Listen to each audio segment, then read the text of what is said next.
Good evening, Rachel. How are you? Hey, Alexis.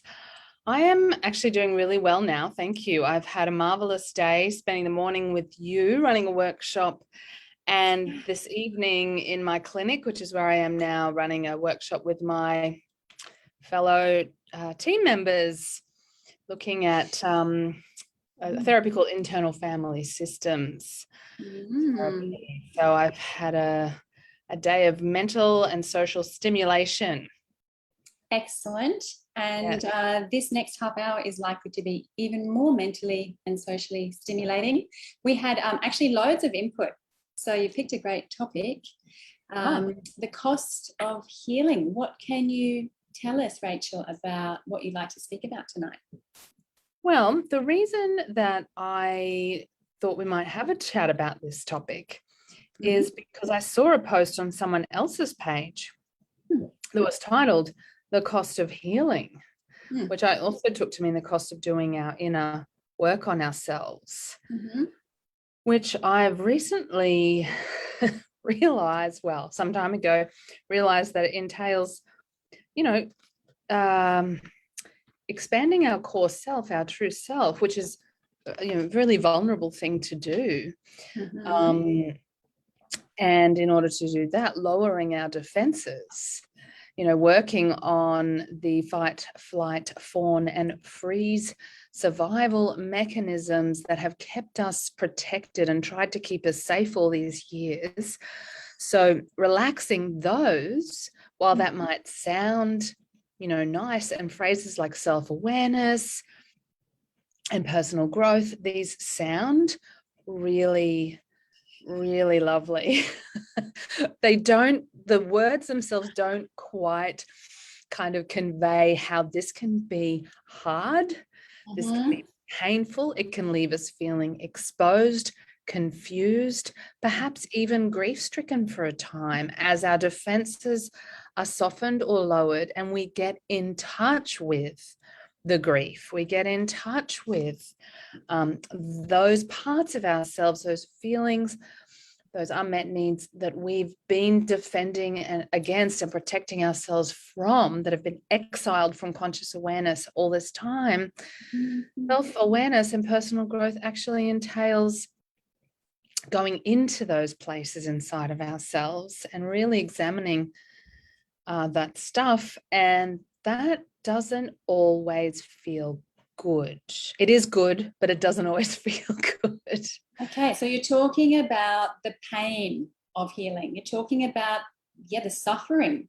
It's more than discomfort, the heartache or the gut wrench or the sometimes just sheer freaking effort to heal. Is that what you're talking about? That's right. There's effort, there's pain, there's strong emotion, there's grief, and there's vulnerability. The defense mechanisms that we've developed quite unconsciously, quite physiologically when we were younger, have helped us navigate life, helped us survival mechanisms. So to give them up, while it's in our long-term interests to learn to lessen their impact in our lives, it can hurt. I think you're onto something with the survival, right? This goes back to our conversation a couple of weeks ago around differentiation. We were talking about in our youth, we need those social, we need social approval, right? Yeah. So it does become a construct about, I need to survive. I need to survive, and to be vulnerable and to expand my capacity beyond those constructs is scary as all get out. It's scary. That's what it is. My experience of healing has been full of fear. It's been very rich with fear, partly because I think it does trigger those old patterns that said to me, to survive, I need your approval. And right now I'm aware that I'm doing something that you don't approve of, for example. And I loved what you'd mentioned, along those lines in your brief about this topic, about how sometimes it means also changing the outside world, changing relationships, sometimes changing career, sometimes really drastic external changes to allow healing. Yeah, that's it. Sometimes we do grow and outgrow or move beyond an old, an earlier stage or relationship or situation. And this is progress. Progress is another one of those words that sounds really, really nice. But my supervisor said to me the other day, my clinical supervisor, when I said, I feel a bit guilty about not enjoying some things that I used to enjoy, which was regarding supporting others. And she just said to me, Rachel, it's called career progression, and it requires you to let go of some things. It's like, oh, yeah. And we don't want to let go, because letting go can be scary. Letting go might leave a feeling of guilt in us for a while, as well as fear, as well as sadness. So what do you encourage your clients to draw on when they've outgrown the old shell, so to speak, and they're in that liminal space, which is full of fear and uncertainty, unknown? It feels very loose, ungrounded even. Yeah. How do you support them? Excuse me. Well, a couple of people mentioned in the post from 9 o'clock this morning, which I appreciated, that there's an acceptance process. Acceptance is not a moment in time. I mean, it can be, but normally it's a process. And accepting that the past is the way it is, that the present is the way it is, what happened, happened. And I explain to clients, first of all, there's a bit of reframing to start off with. Acceptance is a process. It's not something you usually do just in the click of a finger. And there's different stages. So, accepting that this takes time. Yeah, we're in that in-between space, that liminal space. And, the feelings that go with that are normal. So there's a fair bit of normalizing. I liked what Ellen said. She said, which is Churchill's advice: when you're going through hell, just keep going. There's yes. Live through this. It's a process. And it's taking you from, A to B or X to Y, but it's and it's good, but it's not always going to feel good. So we frame it as a process and a journey. Just keep going. Yeah. Just keep swimming. And practice self-compassion, because there will be moments that are scary and guilt may come up and grief. So it's the self-compassion and self-kindness becomes really, really crucial. And, framing it up as some other thought that was in my mind before, but, growth hurts. One of the metaphors that we use in one of the therapies we practice here at North Prison Psychologists is around the emperor moth in the cocoon. Do you know this one, Alexis? The moth. Yeah, you posted that beautiful image of the chrysalis and the person inside. It was something on the lines of, I didn't know it was going to be so unpleasant. But the story or the parable of the moth, the emperor moth, is it's a beautiful little one that I share with parents who have teenagers, but also anyone going through painful transitions. The story is that the scientist was watching the process of the moth, and the emperor moths are huge, as you know, with big wings, coming out of its cocoon, and the scientist was getting anxious. And so she used her little scalpel to just give the emperor moth a bit of a hand, just help break open the cocoon, just to, be helpful and Scalpel doesn't sound very helpful. Well, I mean, what else? If you're going to help, if you're a scientist, that's what you've got. Yes. I don't know what she used, but, her aim was to help. So and end the struggle of this giant moth. But unfortunately, by not letting the moth have all of its struggle, the story goes, the parable is that the moth emerges from the cocoon and can't fly. And the reason it can't fly is because the struggle, and this is apparently true, the struggle that butterflies and moths go through to get at, it pushes the fluid into the veins of the wings. So like the baby coming down the birth canal, and it pushes the fluid out of the lungs, the moth needs the struggle to push the fluid into the wings, so the wings are strong enough to fly away.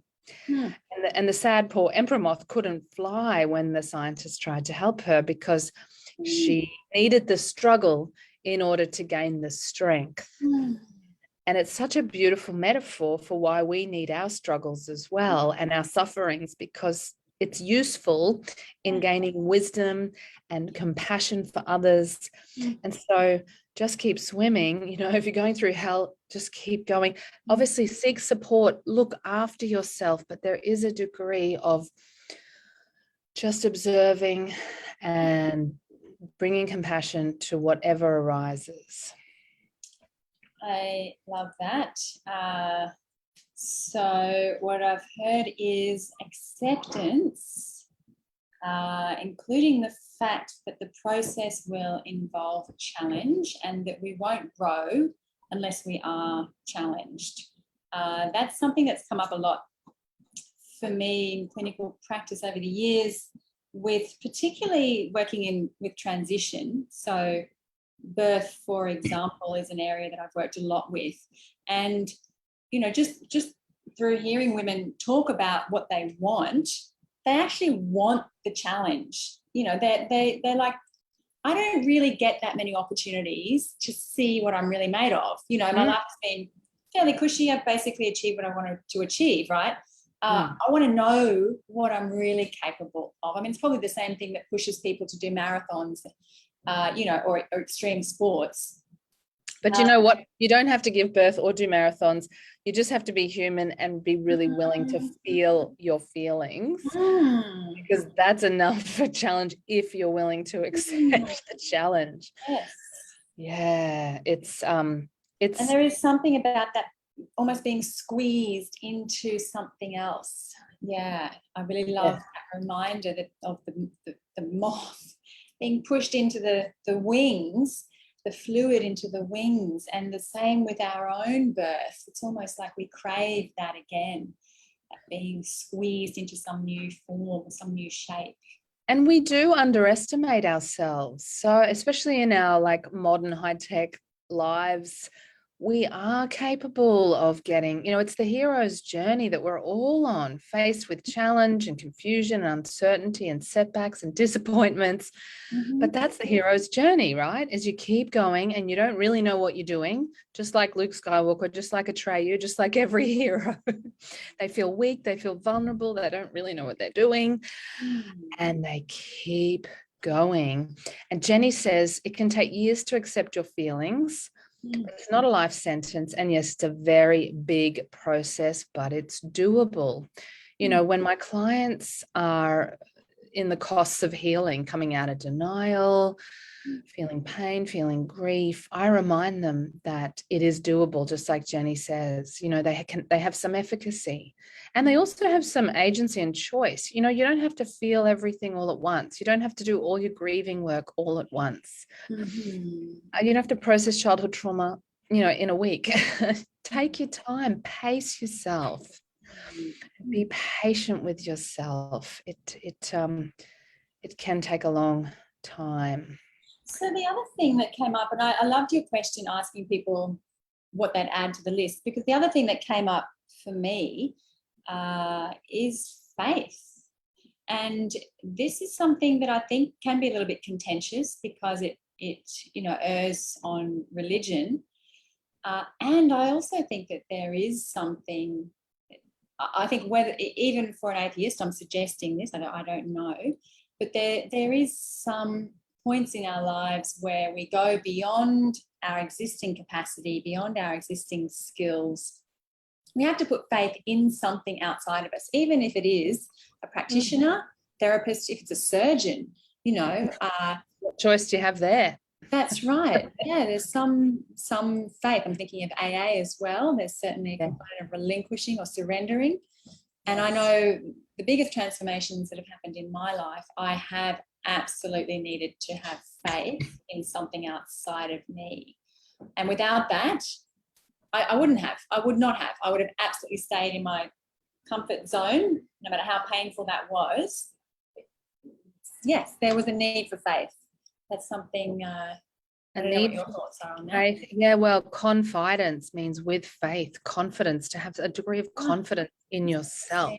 Yes. And in life. And courage, that takes a lot of courage, because we are starting to shed those defenses. I'm just looking at what people have written. And to get in touch with our true self is a very vulnerable thing to do. We have to stop compartmentalizing. We have to drop our persona. We have to drop our temptation to hide or be in bravado or whatever survival mechanisms we've adapted to navigate life, but ignore the signals coming from our body and our deeper self.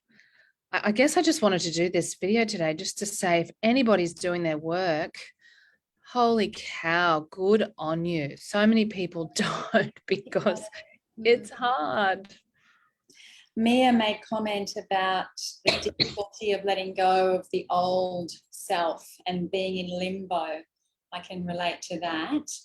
Again, that reorienting, and I'm thinking of another client who's going through massive transition, and my sense is that there's a disintegration. In fact, this reminds me of our walk yesterday, Rachel. You had a fancy terminology for the disintegration and then the reintegration. Oh, I think it was that Latin term. What was it? Solve et coagula. Coagula. It's Latin. Solve is dissolve and reform and become solid again. Coagula, to coagulate, to rejoin. To rejoin. Yes, that's been my experience. And this is, again, where I think centering and grounding becomes paramount, because my experience of my body may be completely different from one day to the next. It sounds out there, but it's happening all the time anyway. I mean, every single cell of the body has been replaced. We do need to know what aspect of me is not changing, so that I can allow for drastic change. And there are periods of time. I mean, birth is a prime example. I think surgery is similar, probably death, I imagine, where we have to allow a massive amount of change. So as well as faith in something bigger than us, that very, very deep centering and deep grounding I have found to be critical to transition. I agree. I think doing what we can to ground, doing what we can to regulate or soothe ourselves, and accept, if we are, another Latin term to go with solve et coagula is in solutio. And in solutio means to be in solution. And it reminds me of how the caterpillar goes to mush inside the cocoon before it completely reforms into the moth or the butterfly. And while the caterpillar is mush, it's in solutio, it's becoming something drastically different. How a caterpillar turns into a butterfly, I have no idea, but I believe it's absolute liquid for a while in there. And sometimes we feel that in solutio. I actually, to be vulnerable right now, I feel like I'm in that place in my life. Personally, I won't go into any detail, but personally, I feel I'm in that stage at the moment. I'm in solutio. I feel a bit like the caterpillar in the cocoon, kind of turned to mush, and I imagine the caterpillar probably doesn't know what's happening. It doesn't know it's going to turn into a butterfly. Okay. But it kind of goes with the process. And as humans, if we can do what you just said, find ways to ground, find ways to support and connect, and co-regulate. But that's not magic. This is the cost of healing, right? And the cost of growth. One of my clients said to me after a few years of therapy, I really thought, and she's a psychologist, really well educated, and she said to me, I thought that I'd get to a point where I could dust off my hands and say, I'm done now. I'm fully formed. Yep. Haven't got any more problems. Yeah. And then she said, that's never going to happen, is it? And I said, I don't think so. There's no dusting off your hands. So there is a degree of faith, as you say, that, change and evolution has its own pace, and there's an intelligence in us that we can trust in, have faith in, that things are happening as they should. Yes, there is an intelligence within us that we can trust. And that's really what drives the change, isn't it? It's that inner intelligence, that inner wisdom that's speaking, sometimes quietly, but sometimes loudly. And we don't really have any choice if we're committed to truth, if we're committed to self-actualization, than to hear it and respond to it. So Right. Rachel, I wonder whether we might draw on your experience as well now to even identify the needs in that liminal liquid space. What do you notice? I think the needs are around, what comes straight to mind are needs around trust, trusting in myself, trusting in life, the faith that you spoke about, Trust. and acceptance. Acceptance, and a couple of people mentioned that earlier on our page. Acceptance of what is, acceptance of uncertainty, acceptance of fear, and other difficult emotions. I mean, easy words to say: trust, acceptance, but the words are the menu. What does acceptance feel like in your body? What is the sensation of acceptance? When trust and acceptance become embodied for me, there is a relaxation. There is an opening up of the heart. And the heart can open. There is an easing and a relaxation of the protective, constricted sense of clamping down. It's in the body as well as in the mind. So thoughts slowing down, body relaxing, even a sense of the heart opening up. That's how I sometimes experience acceptance and trust. What about for you? Oh, that was so beautiful to see, Rachel. You physically changed. And when you look back on this, that'll be really interesting for you to just see what happened when you spoke about acceptance and trust in your body. Yeah, it became much more sensory. Just watching you, there was a shift. So acceptance and trust definitely feels like an inward downward, and even releasing. I feel heavier just talking about acceptance and trust. There's a weight.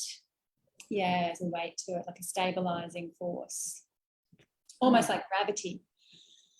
I'm trusting gravity, almost those physical, natural pulls, the laws of nature. Trusting, I mean, that's really it, isn't it? I mean, we're trusting evolution coming through us. We're trusting homeostasis. We're trusting gravity. We're trusting biology. Yes, that's such a good point. These things, gravity, homeostasis, these natural laws of physics and biology, we can't control that. There's a healing that is happening, that wants to happen in us, that we need to trust. Yes. And the cost of healing is it challenges our illusions of control. Any illusions we have about, being so in control of ourselves and our lives. We can, really feel fear as the illusions fall away. But then at some point we can enter into a different kind of reality, not an illusion, which is, I loved what you said about homeostasis. It's a law of nature. Gravity, it's another law. These are reliable, Very reliable phenomena. And we are natural. We are animals. We are a part of nature, and we are under these influences. I mean, there's some very big scale homeostasis of which we, our small selves, are not even really aware of. We're just players in the whole big organizing force.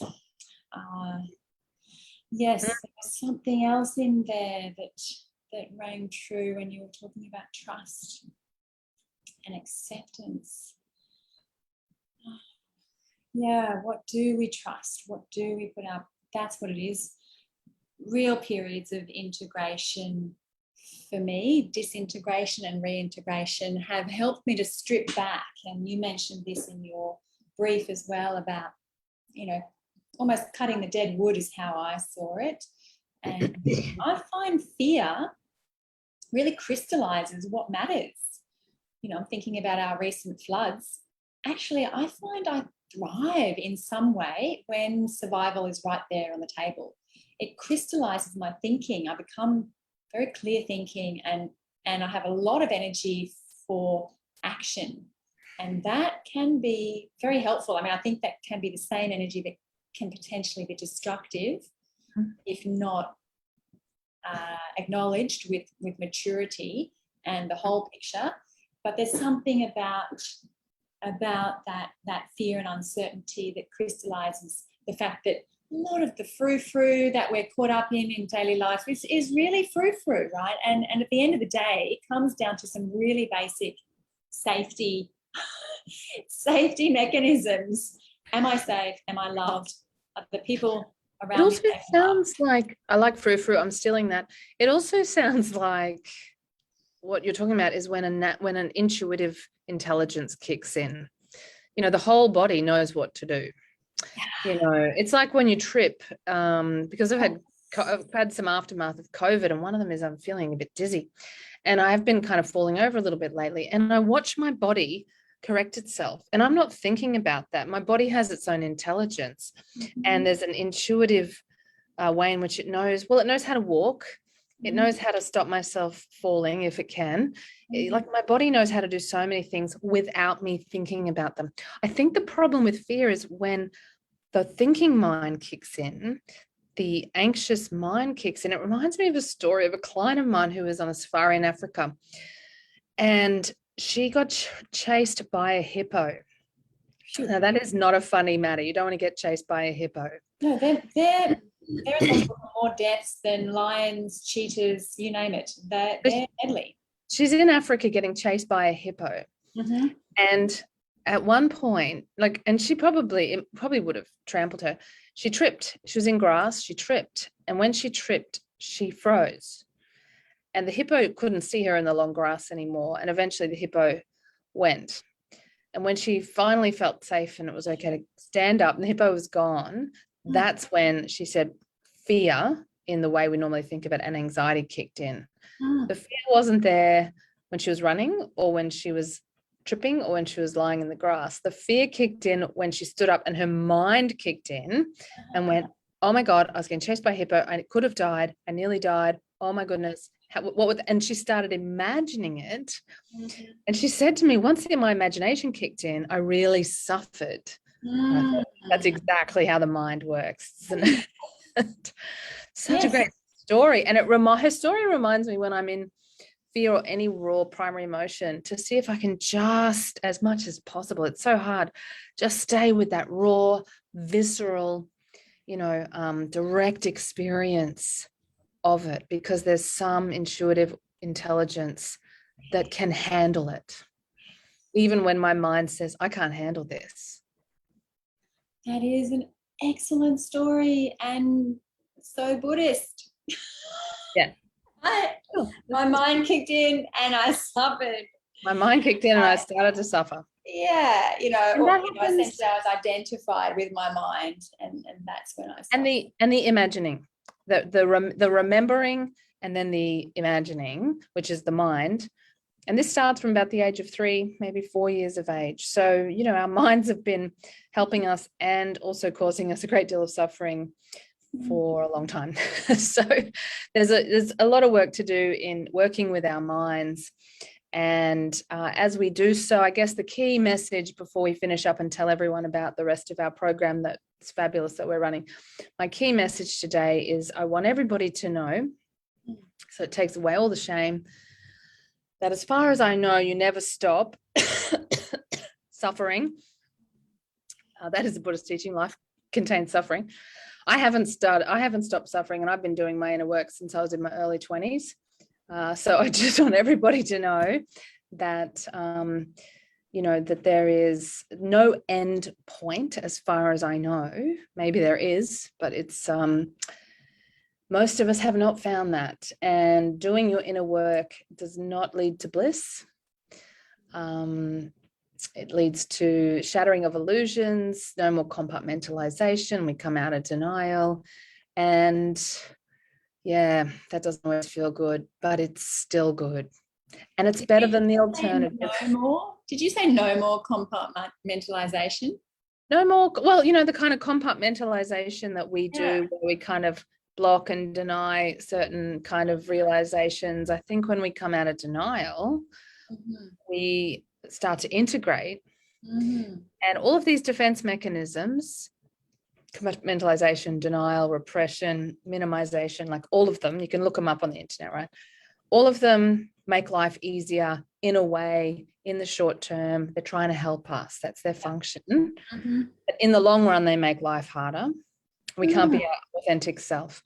So I guess my point of today is, like, there's so many beautiful phrases in self-help and in psychology, like authenticity and authentic self and personal growth and self-awareness. And it sounds really good, and it is good, but it just doesn't always feel good. And that doesn't change. But what can change is the nature of your relationship with pain, the nature of your relationship with suffering, the nature of your relationship with all of your feelings and with your mind. You can make friends with all of this, so that when suffering shows up, you can learn from it, listen to it, and integrate it. Not easy, but important. That's my key message. I hope that makes sense. I know about your close circles of support, Rachel, and your family support and your community support. And I know that, you know, even this Facebook support group, we're here for you. So I hope you feel that as a stabilizing influence around you and a supportive influence. And I hope you know that you can bring to us what it is that you need. I mean, that's what you've taught me, that we do need each other. That interdependence is a very real need. So I just wanted to let you know that we're right behind you. And I can see also the skills that you are applying. So, you know, this is that opportunity to see the stuff of which you are made.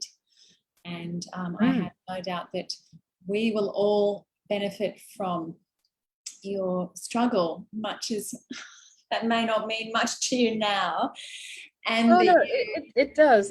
And it's a great reminder that we all underestimate ourselves. That includes me. That includes, I think, most of us, that we are made of stronger stuff than we sometimes realize.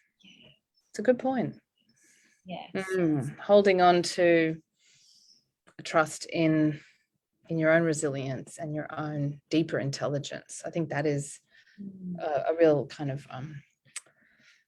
something that's alive in me right now. So it's a good reminder chatting with you. So thank you. And thank you everybody who's tuned in. And I see there's a few more comments there. Let's take a quick look. Hey, I probably won't have time to look at them now, but perhaps you or I later on could respond or react. I've got 5 minutes to do that. So if you need to sign off, Rachel, thank you for your time, as always, your wisdom and your insight and your personal sharing also. My absolute pleasure. And can we just quickly tell people about our emotional intelligence program? Would you mind letting them know? Yes. So today was the first of 3 workshops. Went beautifully. We all had a really, really meaningful time, I would say. Our next course is the 24th of July, and that will be on our values and our purpose and how that cultivates intrinsic motivation as opposed to the way that many of us were raised, which was an extrinsic motivation, you know, coercion and punishment and reward to motivate us. How do we connect to what really matters to us and our deeper sense of purpose as fuel for achieving? This really, really appeals to me. I'm fascinated to experience that one because I know that goal setting, for example, has for a long time been extrinsically motivated. And since it's been internally motivated, I feel I have so much more energy, so much more vitality for everything that I do. So that's going to be great, the 24th of July. And then the 7th of August, we'll be focused on social intelligence. So how emotional intelligence then relates in our interactions at work, at home. It flows through everything. Yeah. So keep those dates in mind. I'll be posting those this week. It'll probably be tomorrow at this stage. So please keep your eyes out for the link. And then we also have our practice group next Sunday. Next Sunday, 9:30 at the Graceful Bowls Club. Yes, indeed. Graceful Bowls, just up the road here. That one's a gold coin donation, and it's really an opportunity to come and be a part of the community. And the community is just exactly what I would have hoped for. And I hope it's what you intended, Rachel, in terms of a very diverse, inclusive group, very committed.